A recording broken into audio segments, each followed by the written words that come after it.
Welcome to the $10 Million MSP Podcast. This podcast is where I dive into the real stories of MSP leaders who have gone beyond 10 million in revenue. How they built their teams, created scalable systems, and turned their businesses into valuable wealth-building assets. I'm Brian Hoppe, strategic coach to MSPs. I work with MSPs generally in the $5 to $50 million range. In each episode, I sit down with leaders who have built MSPs beyond 10 million in revenue to unpack the inflection points that truly matter. From the personal stories behind their journeys to the fundamentals like culture, operational maturity, and driving profitability. This isn't another MSP podcast about tools and tech. On the $10 million MSP podcast, you'll get behind the scenes conversations with leaders who've built thriving MSPs, their biggest wins, their toughest lessons, and the practical takeaways that you can take back and use right now. If you're an MSP owner who knows that growth starts from within, that mindset, leadership, and strategy align to create both wealth and meaning, then this show is for you. New episodes are released every other week, so let's jump in.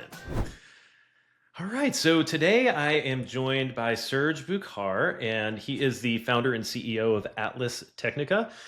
Serge has spent his career building and scaling managed services organizations and has a really unique perspective on growth and leadership and what actually helps MSPs to scale. So Serge, welcome to the show. I'm really excited to have you here. Thanks a lot, Brian. Really happy to be here.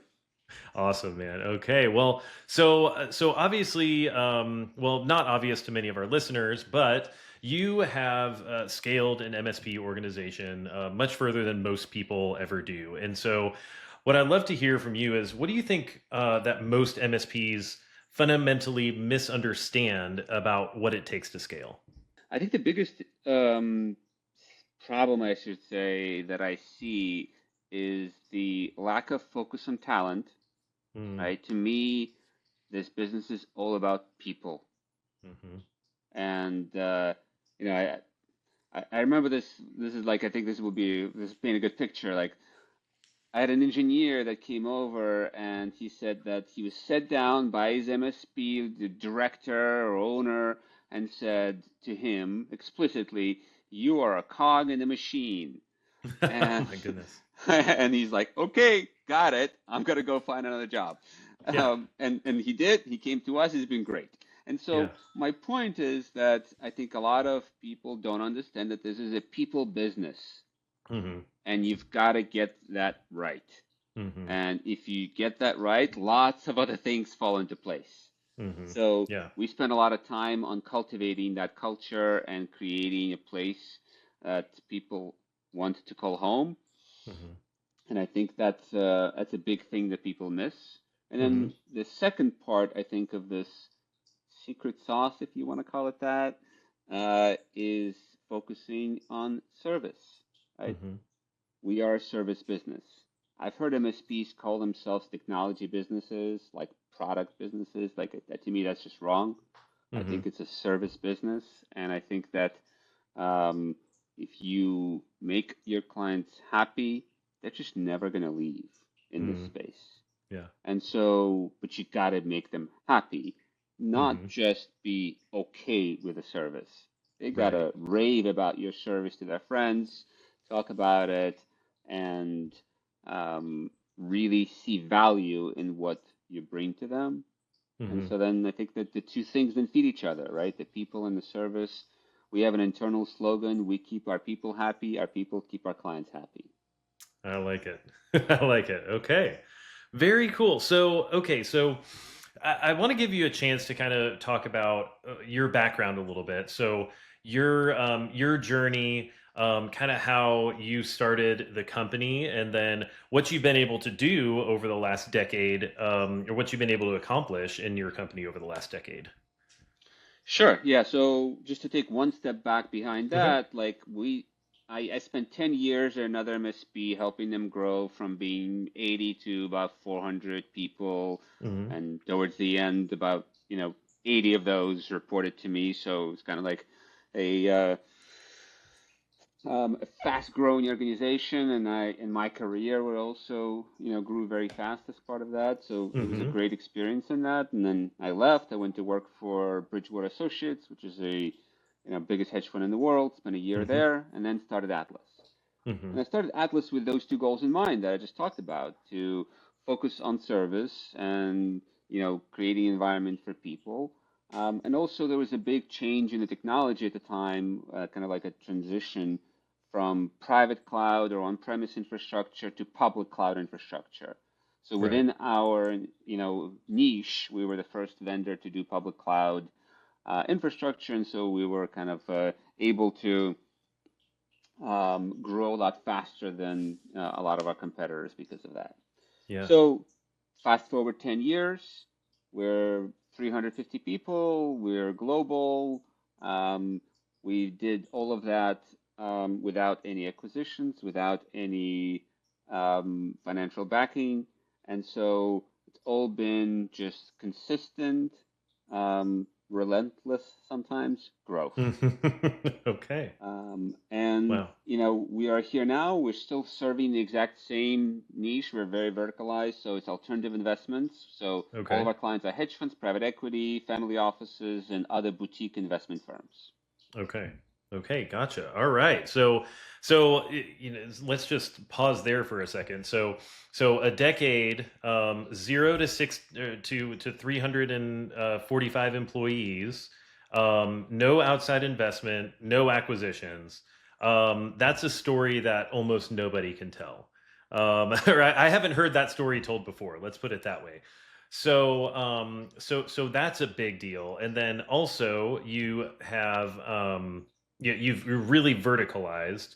And I'm always curious. I have a feeling I know your answer, but how much of the success that you've had would you attribute to being a vertically focused MSP and specifically to the vertical that you chose? It's a really interesting question. I don't have a magic ball to say whether or not we would have been successful without the verticalization, Hmm. or specifically to our industry. I'm pretty confident in saying that I think being verticalized was an incredible benefit, Hmm. right? Because we actually, in the alternative investment industry, there's a saying that it's extremely incestuous, right? Like everybody knows each other. If you Hmm. make, and so our approach, specific approach of this, like out-servicing our clients, of providing the best possible service, really worked because everybody told their friends, Hmm. right? And so in Yep. that sense, it's very much helpful. Um, I think my guess is that if we did this in a different vertical, it would work just as well. So it's not Hmm. just because we did it in this vertical. It's just any, I think, verticalized approach would work. Whether you're in medical or you're in, legal or something else, I think that this approach would work. So Hmm. that's my kind of 2 cents on. I think it is important to be verticalized, and I don't think the industry, the particular vertical matters. Okay, gotcha. Yeah, yeah. And you hear arguments kind of both ways in the industry as far as, well, it doesn't matter that much that you have a vertical, and there's I guess I would say relatively few that do have a vertical as opposed to those who are just kind of serve every industry. But I see a lot of advantages. My MSP was a vertical MSP in the banking industry, and so I definitely am a big fan of that because I also think that it makes it makes a lot of things easier, right, Well, yeah, along the and way. to your point about making it easier for us as well, that I didn't mention is the fact that most of our engineers are supporting the same applications, the same type of client, the same type of situations, the Hmm. same for us, like order management system or portfolio management system or accounting system. They're all roughly the same. That makes it Hmm. so much easier for our engineers to be successful. So I think Hmm. that that is also very important, from a focus on the same cybersecurity posture versus you got clients, if this is generalist MSP, right? You got clients that are going to be, really care about cybersecurity because they're maybe in medical or maybe they're Yeah. in finance, right? Versus the bakery down the street that couldn't care less about cybersecurity. And so Yep. balancing that for engineers, I think, is difficult. Hmm. Yeah, yeah, for sure. And when you have all those similar systems and everything, I mean, you could presumably. you don't have to have that as high of a level or highly paid technicians when it's like, well, I'm basically, however many clients we have, let's say it's 100, well, 95 of those are pretty similar, right? And Hmm. so you can kind of push more of the work down to a lower level, and there's a lot of benefits to that. What would you say is that the effect of that on what you're able to charge and how you're able to price your services? Yeah, I mean, for us specifically, it's definitely a huge, benefit that most of our clients are roughly roughly the same. It's all kind of investment firms, right? And Hmm. so this allows us to charge a premium compared to the mom and pop shop, Yeah. generalized MSPs. And it's a significant premium, but in return for that, we're providing the white glove level of service, right? Hmm. I think that if you talk to an average MSP, they're going to say that, you know, their response time is going to be very valued by the clients if they get back to them within the hour, right? Hmm. For our clients, if we don't get back to them within 15 minutes, they're going to be upset, Yeah. right? Yep. It's a Yep. very different, kind of value proposition and what you're actually giving um, you know, to the client, but the clients are willing to pay more for that. And so Hmm. I think that's also an important kind of differentiation around verticalized MSPs. Hmm. Yeah, and I won't ask you to share specifics, but I would imagine it's a significant premium to what kind of the normal MSP would charge for a regular dental office or something like that on a per user seat price. Um, and I would imagine, and is general or specific as you'd like to be on this, but I would imagine that you're running a best in class profitability at your MSP as well. Yeah, and so I think that um, I know plenty of other generalized MSPs that are just as profitable as we are, Hmm. right? But they're charging a lot less per seat Hmm. and they have a lot more seats and they Hmm. just they do the math work in a different way, right? Right. I think that for us, our clients expect the best, which means Hmm. that they need instant responses, they need the highest levels of cybersecurity, they need the highest level of engineering talent on our end, and so there's dramatically higher costs on our side, but Hmm. in return, we're providing you better value and we're obviously charging more. So I think those Hmm. two things have to be catered to your clients. And for us, it's easier for us to cater the clients because of the verticalized approach. Hmm. But it is, significantly, we charge significantly more than a MSP that's, servicing a bakery down the street. Right, right. It totally makes sense. Okay. So I want to go back to something you said around you obsessing over your people and obsessing over your clients. So let's start with people. How would you say that like obsessing over the people fleshes out in practice? What does that look like in the day to day? If somebody's curious about like, well, obviously you've done something that really special here. What could another MSP look at doing that would kind of maybe get them to the place where you're at? I think it's a very long list of things, right? Like Hmm. I could probably create a list of 100 different things that we're doing internally, but those are specific to us and different MSP and maybe different specific things. I Hmm. think the overarching theme is that we care about our people, right? What does that mean? It means that um, we care if they're working too hard. We care if they're getting burnt out. We care if they're not happy doing what they're doing. I have Hmm. countless examples of engineers here that said like, I don't want to do this, but I don't want to leave. And okay, well, let's create or let's find a different place for you. What do you want to do? How do you want to do it? And so we have a lot of people here that have changed jobs, moved laterally, moved in a different Hmm. department, and so that's an important piece of it. I Hmm. think that um, creating a culture where people feel valued is really important. right? So to the example I made earlier, like that's a culture where people don't feel valued, and Mm-hmm. that really resonates. Mm-hmm. Um, I think that obviously having the right, benefits and compensation and working environment and even technology systems, all of that is, paramount to any MSP.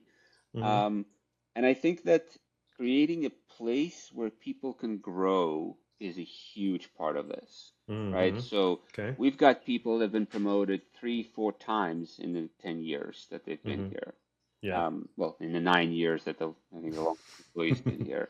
All right. Yep. And so creating that culture of like, if you put in if you put in the work, if you learn, if you get certifications, if you, progress even on the management side of things and you become a manager, like all of these things will be valued, will be taken into account. And obviously that means there's going to be more compensation. There's going to be more, benefits.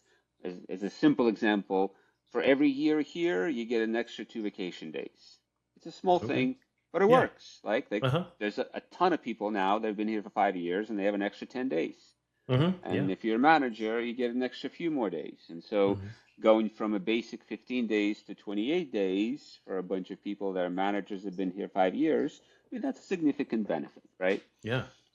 So there's a lot of these, like, they're small things, but they matter in aggregate. Yeah, they add up.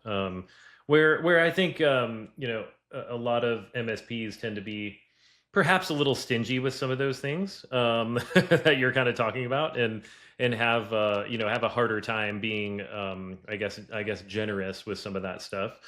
And speaking of, like, would you say as far as your management layer and even executive layer, has it been the trend that they're growing from within, or has your strategy been to hire from outside, or what does that kind of look like for you guys? Yeah, and um, I think it's a mix. Hmm. So we probably have a number of people in very senior roles that have been here from the beginning, have been promoted from engineer to director level, Hmm. right? There's also a number of people that I've had to bring in from the outside onto the leadership team because we were just growing too fast. I just Hmm. didn't have enough people coming up the ranks, right? But I'll give you an example. Last year we had um, we had 260 people at the end of the year, and obviously a number of those were just there for, there's probably another, I don't know, 50 people that were hired in the last year or so that Hmm. are newcomers, Hmm. and we had 66 promotions. Wow. So we're consistently promoting. We've given people a path, right? You go from junior engineer, mid engineer, senior engineer, team lead, client technology manager, associate director, director, right? And there's Hmm. lots of people that have traveled that entire, path, Yeah. Yeah. right? And so I think that we are very aggressively promoting from within, Hmm. but at the scale that we're at, we also had to bring people from the outside. And I think another important part I forgot to mention earlier is that we also are very engineer focused, right? Okay. So the leadership team has 8 people, and 6 of them are ex-engineers, Okay. including basically the chief customer officer that has 250 people working for him, the chief revenue officer, like a Hmm. sales guy who's an ex-engineer. Hmm. So obviously the chief technology officer, they were all engineers doing desktop support, Hmm. 20 years ago. Yeah. Yep. And so I think that is allows us to create that culture where we understand what the bulk of the people in the company are going through on a day-to-day basis because Yeah. we've lived it and we went through it, myself included, by the way. Yeah. Yeah. Gotcha. So you also started as an engineer and I, worked your I way was up over in, time. I so like 20, I spent a year at one MSP, a tiny like 3-person MSP, and then I spent 10 years at another MSP and I joined as an engineer. Yeah. And same thing. I went up the ranks all the way Hmm. to senior vice president and on a leadership team. But it took time.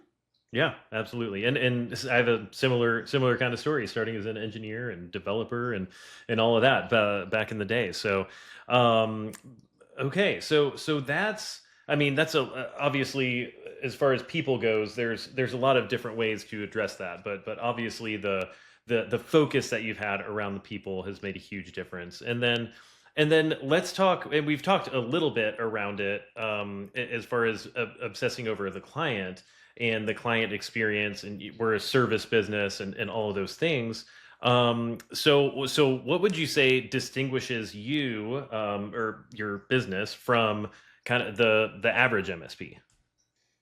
I think what distinguishes us is the retention rates. Like to me, there's some like very basic metrics. We're fairly data driven. We by the way, we run our company on EOS, Hmm. Entrepreneurial Operating System. I know there's a Yep. lot of MSPs that do the same, and it's been a Yep. very popular thing in recent years. But it's very data. Part of EOS is being very data driven, so it's something Hmm. that we really spent a lot of time on kind of changing the way that we do things over the last few years as we've grown, where we got to have data for everything. Hmm. And so part of that data, right? Retention rates for our employees, retention rates for our clients, I think Hmm. are dramatically better than our competition, Okay. right? And that Yep. ultimately allows us to be successful, to be profitable. Hmm. Actually, that's a really important part about the retention of people that I forgot to mention earlier, but most MSPs you mentioned that are stingy, Hmm. right, on some of this stuff. Well, guess what? They're still paying for it. They're just paying it in a different way. They're they're paying for it for replacement of employees. There's lots of different statistics on this, but Yeah. it's like, some people, I think I've quoted like $40,000 as a replacement cost of an engineer.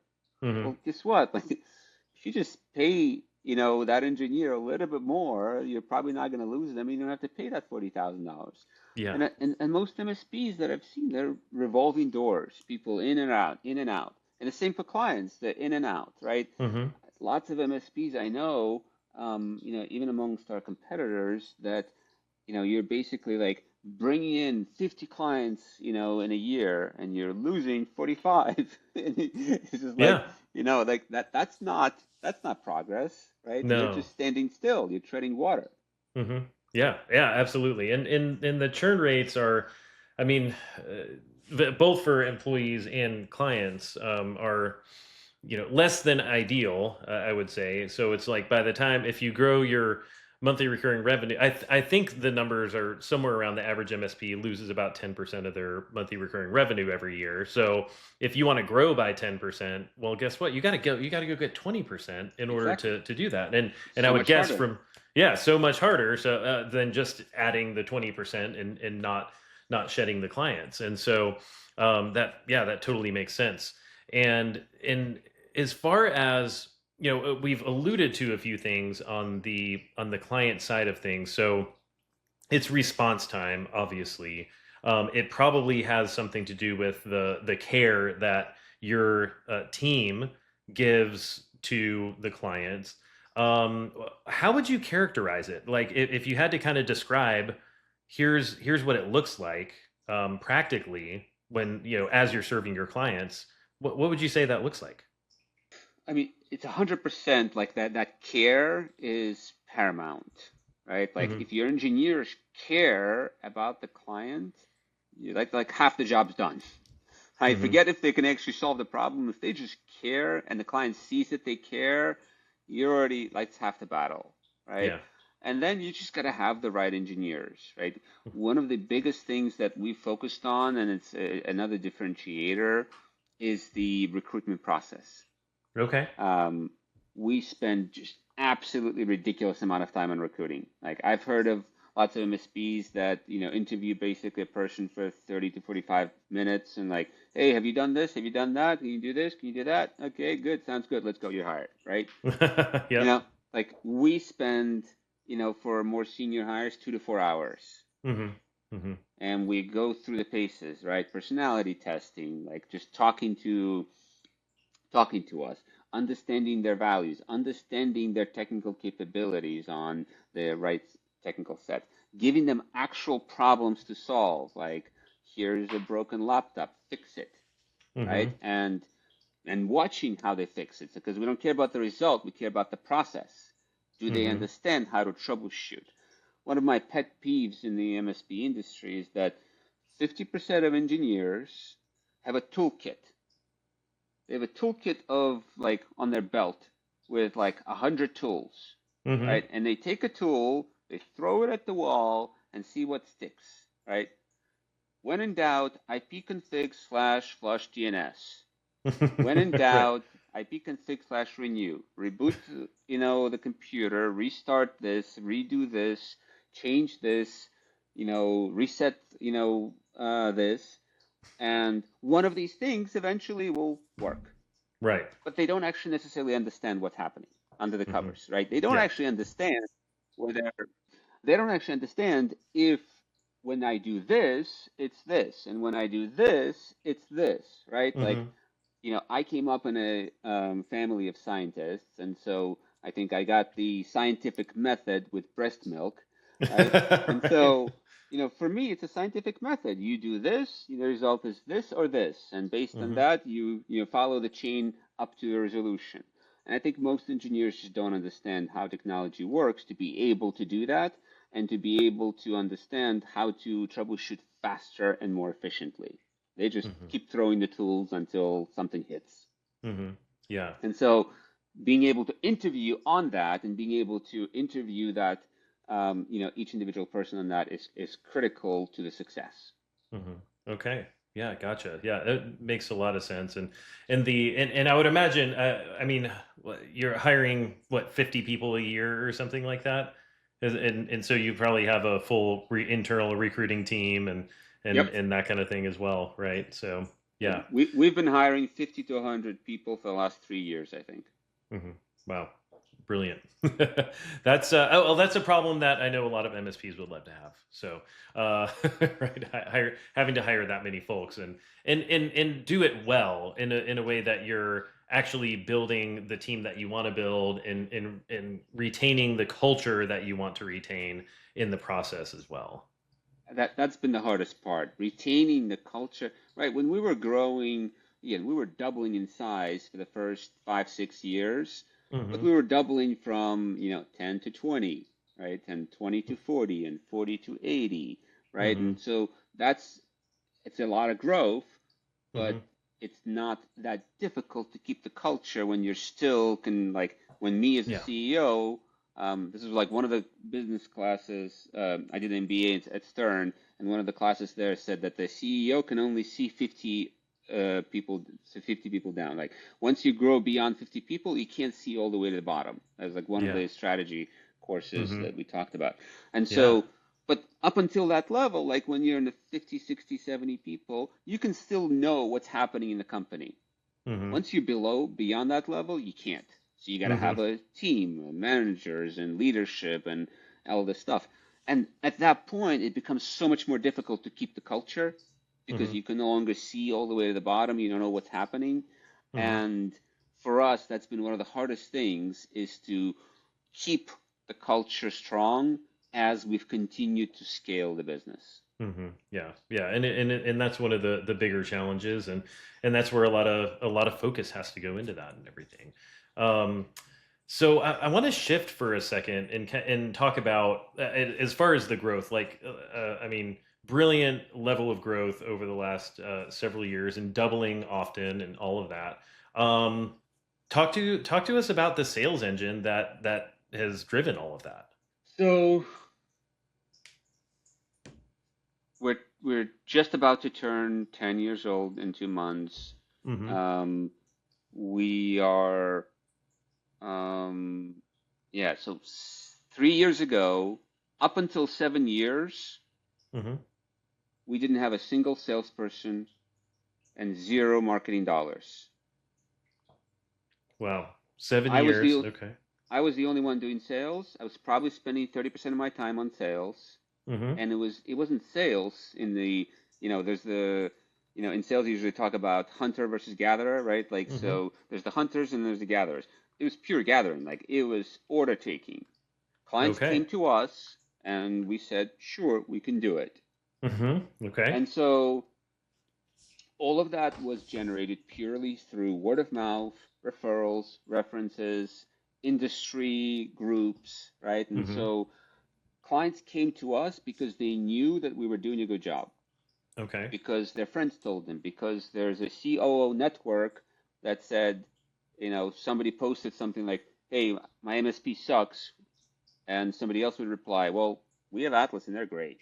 And suddenly we get 2, 3 leads Wow. because everybody saw that, right? And so Right. there's network effects there. But for us, and I said this in the previous MSP where I worked, I think 10% of the budget went towards sales and marketing. 10% of the revenues went to sales and marketing. And to me, in my kind of thought was always, I'm going to take that 10%, I'm going to put it right back into service. I'm going to hire better people. I'm going to get, escalation points, managers, more senior engineers, and that will pay its dividends. And so that's what we did. Okay. And it worked, right? Yeah. At 7 years, basically, is when I brought on, a head of sales. He's our chief revenue officer now, and he's now building a team. He's got a few people underneath him. But for the size of the organization we are, I think our sales team and our sales budget is probably, anywhere from 1/10 to 1/5 of the average. Okay. Right. And it's because it's still most of the leads are coming to us. Even today, we're still not hunting. Wow. Brilliant. So, and would you attribute, so you'd attribute that, I guess, just to the high level of service and essentially having raving fans who are telling other people about you. That's pretty much it. Yeah. And again, there is like market effect. So we've now started going into conferences where, we can show thought leadership, and we can start kind of like, I wouldn't call it sales, I would call it marketing more than anything, right? So we've done some events, we've done this, the other, but we're still not hunting clients. We're not cold calling, we're not doing email campaigns, we're not doing any of that. Okay. Yeah. Wow. So essentially it was just you, kind of just having the conversations and making the sales up. I'm curious, how far did that take you, as far as, if you're willing to share, like revenue wise? If I had to remember, so this is like 3 years ago, so probably 20 something million in revenues. Okay. Okay. We're Yeah. So now, it took you far. It took you really it far. took us far. Like we're now above 50, above 50s, and we are continuing to grow. But I think I personally just didn't have the time anymore to even take the orders, right? Much less Right. start developing some sort of market presence and thought leadership as we go into larger clients. We got to have that. And obviously, like our chief revenue officer has done a great job of building onto that momentum, and obviously bringing his capabilities and contacts, that has allowed us to double since then, or more than double since then. Yeah. So that's important too. But at the core, we're still working through.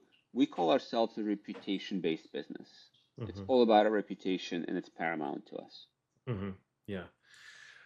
Well, and I'd imagine reputation and some level of differentiation, right? It's not, you're Sure. not just like the guys next door. You've got some unique things going on, because I can tell you from experience and talking to many other MSPs that are your size. No, I've never heard anybody say they they just grew by taking orders, right? And so you're in a very unique spot, in that it sounds like what you've done is you've built something that speaks for itself, essentially, by the service and by the level of care that you show your customers, and that just creates an effect that's snowballed things for you, which is, well, I'd imagine that most MSP owners would like to be in that exact same spot. Absolutely. Yeah, yeah. So one of the things that we've talked about, in our previous conversation, was being really process driven. as you've scaled. So maybe talk a little bit about that as far as like how maybe how did you figure that out that was really important, and then what's that process been like for you of really becoming a process driven organization? Sure. Yeah, there's a lot there that I think is kind of like core to our success and to me personally. So I've Mm-hmm. always been a process person. Like I'm a list guy, right? I need to have a list for everything. Mm-hmm. Mm-hmm. And I think that um, when I came into that previous MSP, there was zero documentation, zero processes. It was like a free for all. Lots of Mm-hmm. engineers just running around, no, not even managers, just like, the help desk would just say like, go here, go here, go here.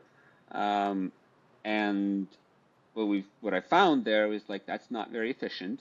As Mm-hmm. you quickly start burning out, and so myself and a couple of other people, we started writing down standards. That was the first step, like how to build a desktop computer, how to build a domain controller, how to Mm-hmm. do a Bez server, for those of you who remember what that is.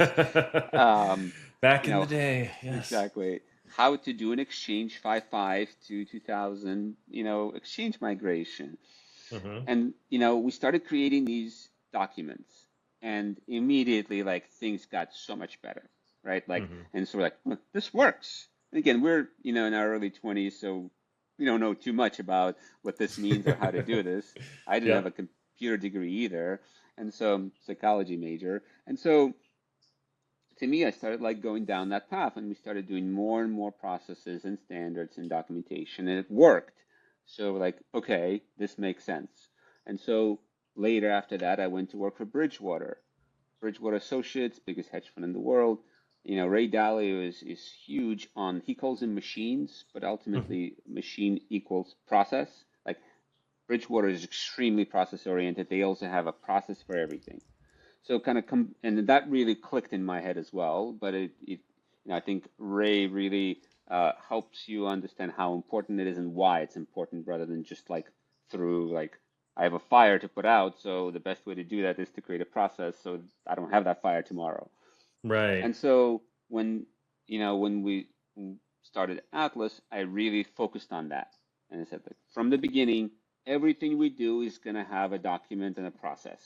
Mm-hmm. If you do it more than once, you got to have a process. Mm-hmm. And we scaled that up to today where we have, Confluence and thousands of documents and processes and documentation and, kind of a overview of our core processes flowing down to individual instructions. So it's key to our success because we're able to, any one of our engineers can walk into any one of our environments and see things set up exactly the same way.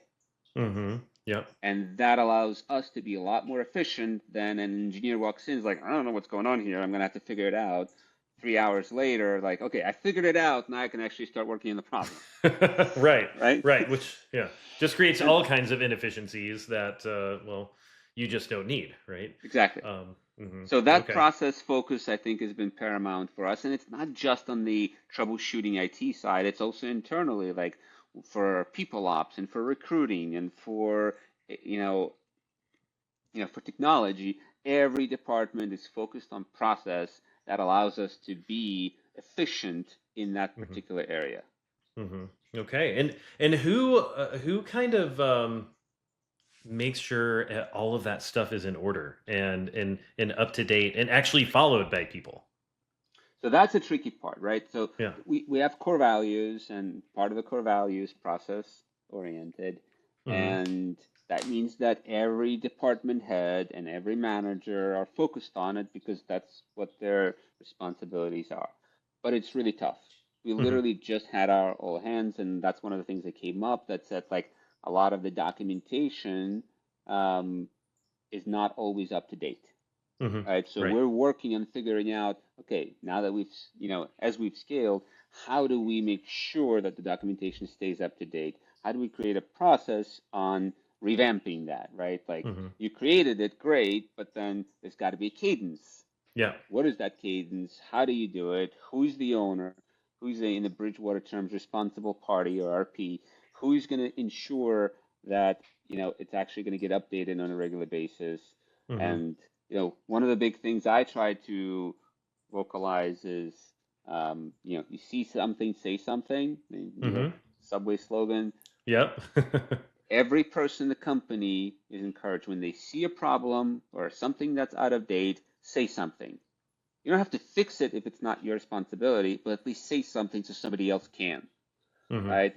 And with enough inertia, that continues and carries us forward, allowing us to update these documents and stay up to date. Mm-hmm. Okay. But it's a challenge. It's a real Yeah. challenge. Yeah. And that's what I find is that everybody thinks this is a great idea, and the question is, how do we actually operationalize it?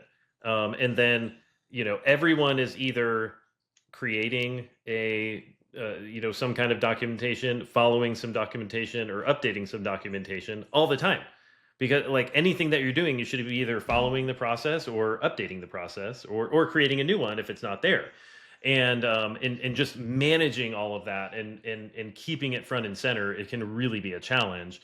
And so I think that's probably why it tends to fall to the wayside a lot of times because of that. 100%. Yeah, but I hear like, and you said something interesting. It doesn't matter what I think. What matters is what's written. Talk to me about that a little bit.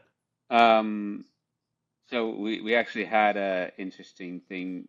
A couple of times this happened, after which I had to kind of like publish this in the our manager's channel. I said that that we seem to be developing the C-suite magic wand effect. If somebody on the C-suite said something, people just do it. And Hmm. I'm like, stop. I don't care who it is. I don't care if it's me. Uh-huh. If I'm saying something that goes against process, you stop. Hmm. And you go back and like, okay, we either need to change the process or we need to not do what Serge said. Right? Yeah. And that's a key part. And more often than not, it means that we don't do what Serge said. We Hmm. go back and we follow the process because it's usually a misunderstanding, misinterpretation, or something else. But Hmm. ultimately, the processes are there for a reason. The processes are there to be followed, and sometimes processes get outdated. They maybe don't make sense anymore. Maybe they need some clarifications, but nobody's above process, Mm. Including you. I including me. love it. I love it. Yeah, in that I can imagine is a challenge sometimes to kind of, because essentially you're relinquishing control, your Yeah, personal control to the system that's that right. you've created, right? But if Um, if you think about it, we as CEOs, like I imagine a lot of the people that are watching this are going to be CEOs or senior leaders in an yeah. MSP, right? Hmm. We need to, that there's a, as part of the EOS, there's a phrase, but I don't think it's EOS originated, is that you need to be working um, on the business, not in the business, Hmm. Absolutely.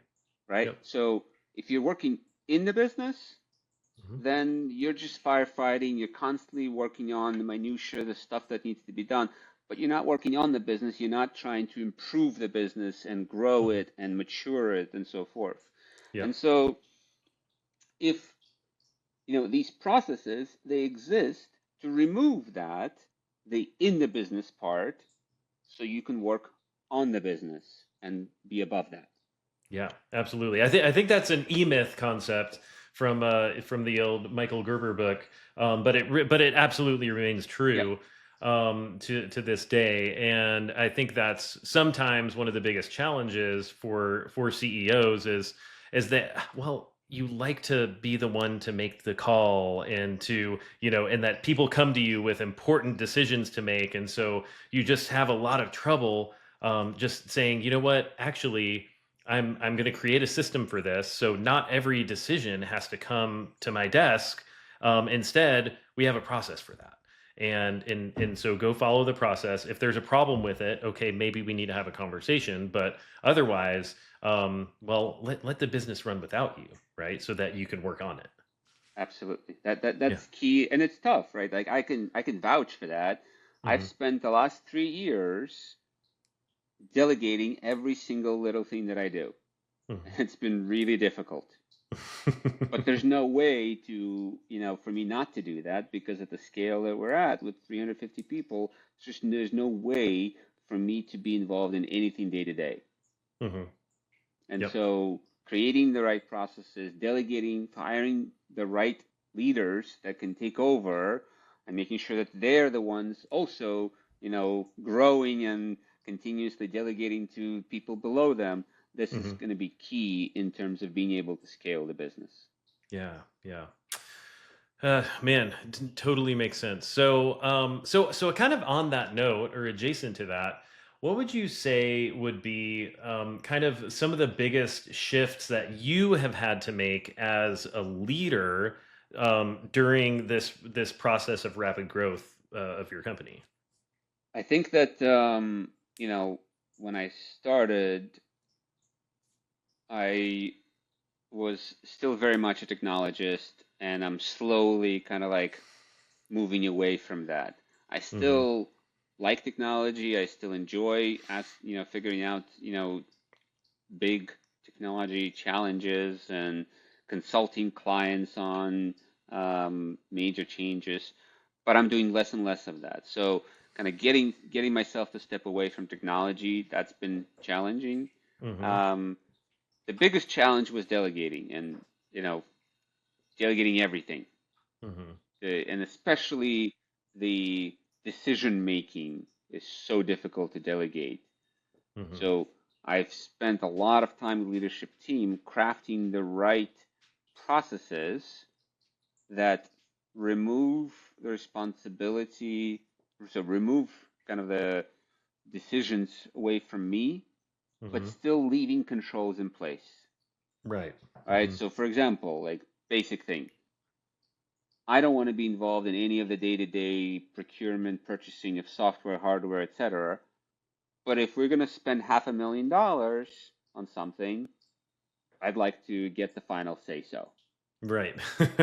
Well, we're only Sure. going to do that, once, twice a year, Yeah. but that's just an example, right? So Yeah. having the right controls in place and making sure that you have the right people that are going to be just as thoughtful as you and they're going to act as owners, another core value, um, Hmm. to, act in the best interest of the business, obviously a huge part of this.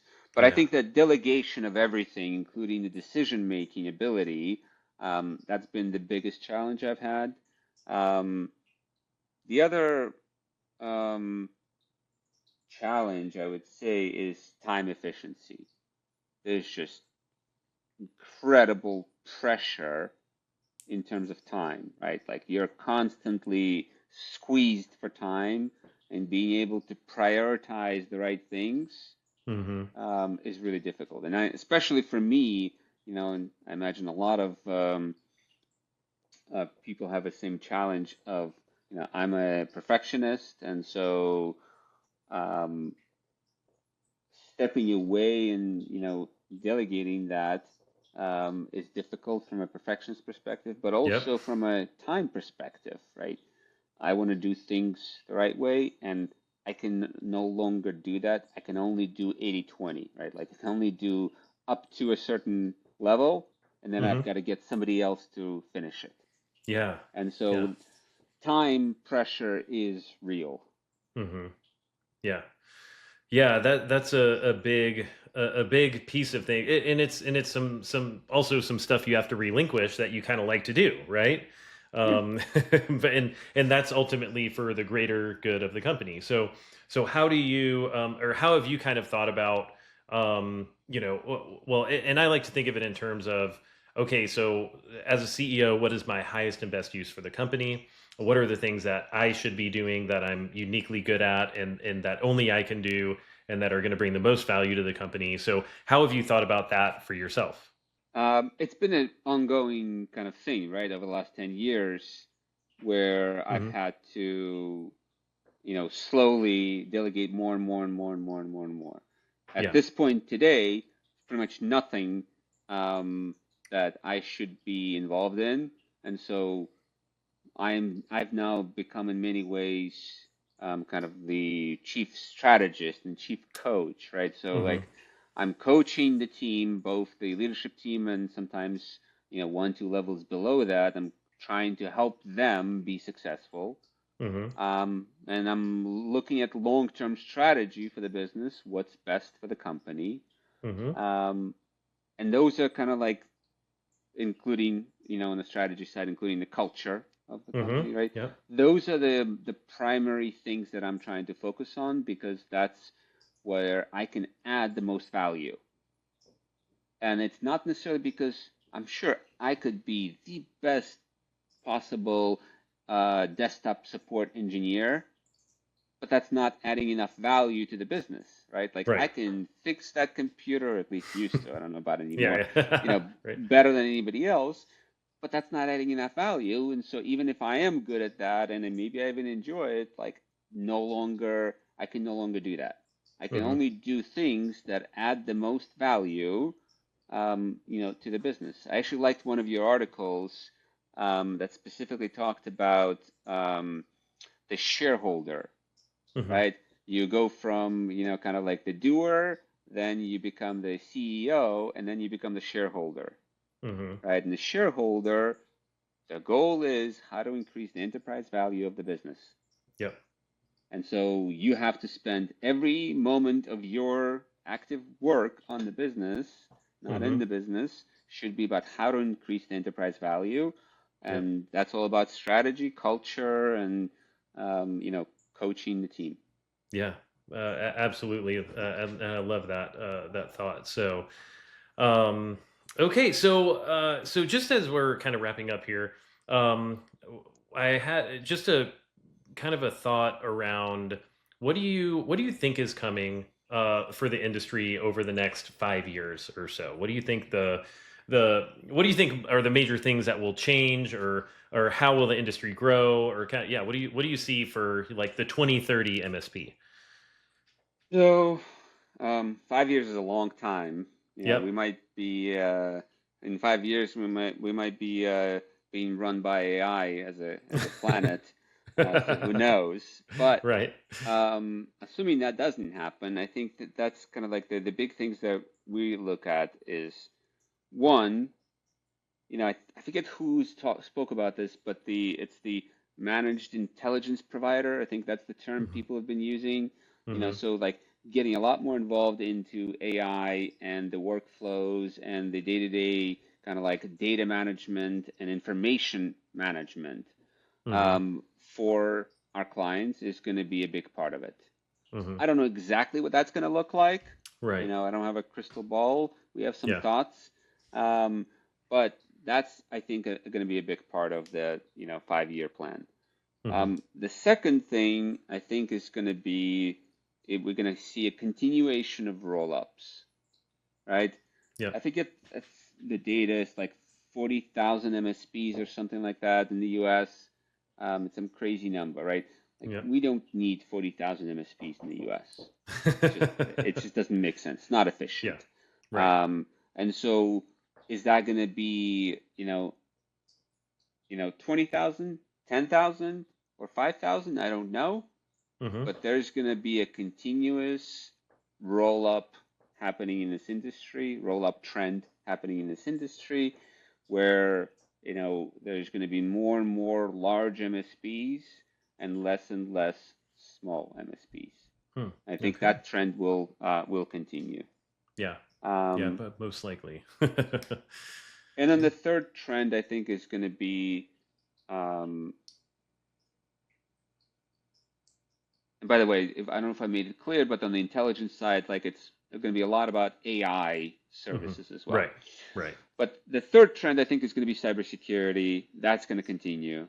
Like we're going to be more and more. I remember us 20 years ago, cybersecurity was an afterthought. Yeah, we had good firewalls and basic kind of like cybersecurity around the perimeter. But cybersecurity in the way that we think about cybersecurity today was non-existent basically. Right. Hmm. And Yep. so I think that trend will continue. I think especially with AI, we've seen the new AI amplified attacks, right, in the last couple of months. I think Yep. that will continue. So that fight between the good guys and the bad guys will continue. And as the bad guys start using more AI, the good guys will need to start using more AI, and there's going to be that continuous escalation of the conflict.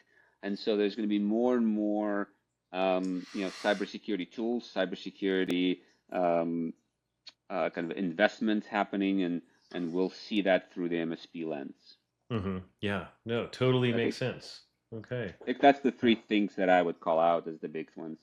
Yeah, yeah, I love that, and I always love getting kind of the opinions around that because obviously none of us knows exactly, but there's there's some writing on the wall in a lot of key areas. So, um, okay, so one more question for you before we Hmm. wrap up is as you kind of look back, and this might be like you might have to dig a little bit, but what do you think is the biggest mistake that you've made as a leader?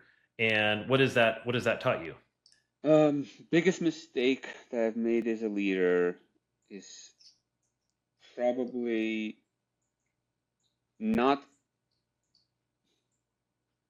I don't know. It's two. I think of not investing early enough into kind of like supplementary services, finance, sales, Hmm. operations. Like I was 100% focused on service and nothing else. And so not Okay. investing in that early enough, I think, was a big kind of like something that, you know, um, didn't allow us to grow as quick as we could have. So that's Hmm. number one.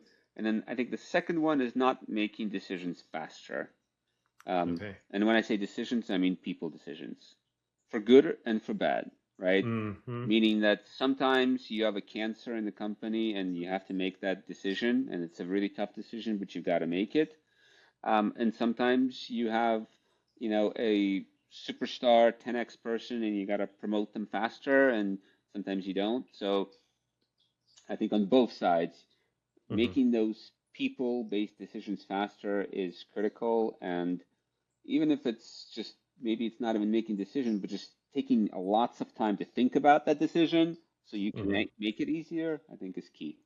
Yeah, yeah, absolutely. Yeah, and we tend, I think we, as leaders, we tend to make those kind of decisions slower, just as a as a practice, and so that makes a lot of sense.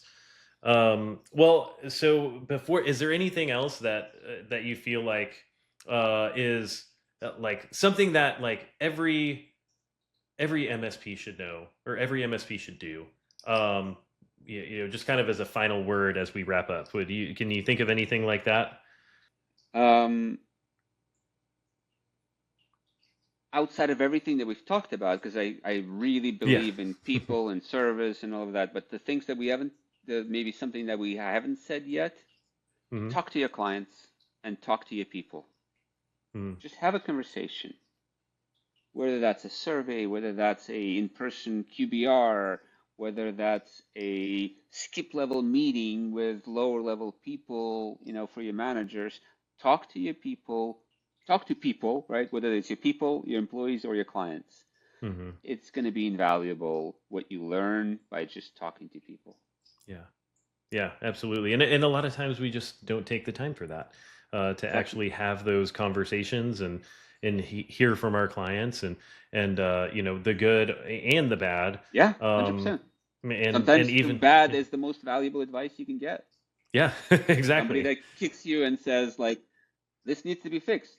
Okay, Hmm. got it. We're Yep. gonna go and fix it. Yeah, and then and then you actually have to fix the thing, right? You can't just sit on it Yeah, and hope that it fixes itself. So yeah, man, Serge, this has been really great. I know that's going to help a lot of people. So really, thank you so much for your time and just sharing your perspective and experience. absolutely. Happy to help, and I do hope that it helps the next generation of MSPs. Absolutely, man. Well, thanks so much, and we'll talk soon. Thanks for having me on the show. Thanks, Brian. Take care. Absolutely. Thanks for listening to the $10 million MSP podcast. I'd like to encourage you to take just one insight that you heard today and put it into practice because small shifts create big momentum. If you enjoyed the episode, make sure to rate and subscribe on your favorite platform so you never miss a conversation. Thanks again for tuning in, and I'll see you in the next episode.